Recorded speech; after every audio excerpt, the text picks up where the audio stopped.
नमस्कार दोस्तों। आज की कहानी है भाई बहन के रक्षाबंधन के त्योहार पर। गांव का नाम चंदनपुर था। यहाँ की गलियां और हवाएं भी भाई बहन के अंदाज से भरी हैं।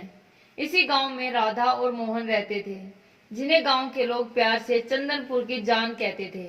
राधा और मोहन का रिश्ता बचपन से ही खास था। वे हर साल रक्षाबंधन का त्योहार बड़े पैमाने पर मनाते थे। एक दिन राधा को एक पुराना पत्र मिला, जिसमें लिखा था, राधा, इस रक्षाबंधन पर एक अनमोल आभूषण मिलेगा। पत्र पर न तो कोई नाम था, न कोई पहचान थी। यह पत्र राधा को आश्चर्यचकित कर गया। उन्होंने मोहन को यह बात बताई और दोनों ने मिलकर यह निर्णय लिया कि यह पत्र भेजा गया है। जैसे जैसे रक्षाबंधन का दिन करीब आ रहा था, राधा और मोहन की रुचि बढ़ती जा रही थी। उन्होंने गांव के साथियों से भी इस बारे में बात की, लेकिन किसी को भी इस पत्र का राज नहीं पता था।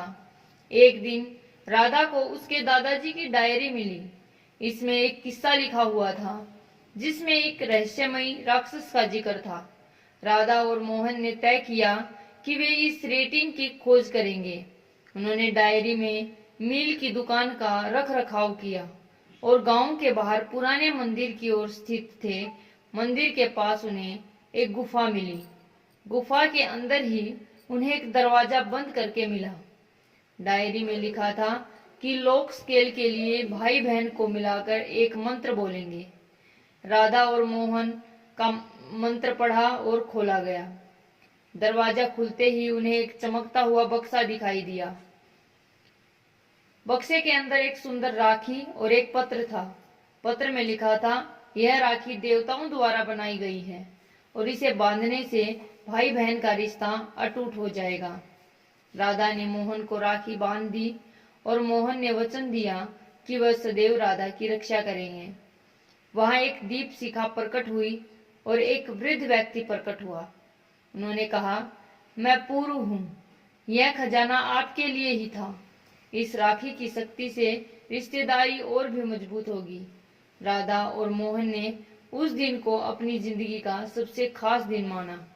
उन्होंने समझाया कि यह रक्षाबंधन सिर्फ एक त्योहार नहीं है, बल्कि एक भावना है जो भाई बहन के रिश्ते को भी मजबूत बनाता है।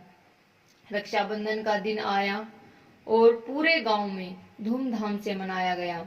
राधा और मोहन ने अपनी खोज की कहानी गांव वालों को बताई और सबने उनकी प्रशंसा की। अब हर साल जब भी रक्षाबंधन आता है, राधा और मोहन की मूर्ति को राखी के विशेष रूप से खंडित और अपने स्वाद को और भी गहरा कर दिया जाता है। समय बीत गया और राधा और मोहन का रिश्ता और भी मजबूत हो गया। उन्होंने अपने बच्चों को भी यह कहानी सुनाई और सिखाई कि रक्षाबंधन का त्योहार सिर्फ एक बंधन का बंधन नहीं है, बल्कि एक वादा है जो जीवन भर खेलना होता है। इस तरह चंदनपुर की ज्योतिषी में राधा मोहन और कहानी का एक उदाहरण बन गया। हर भाई और बहन ने अपनी प्रेरणा ली और अपने रास्ते को भी और मजबूत बनाने का संकल्प लिया। इस तरह रक्षाबंधन का त्योहार हर साल मनाया जाता है और भाई बहन के उत्सव के साथ चंदनपुर की हवाएं हमेशा महकती रहती हैं। तो दोस्तों, कैसी लगी कहानी? धन्यवाद।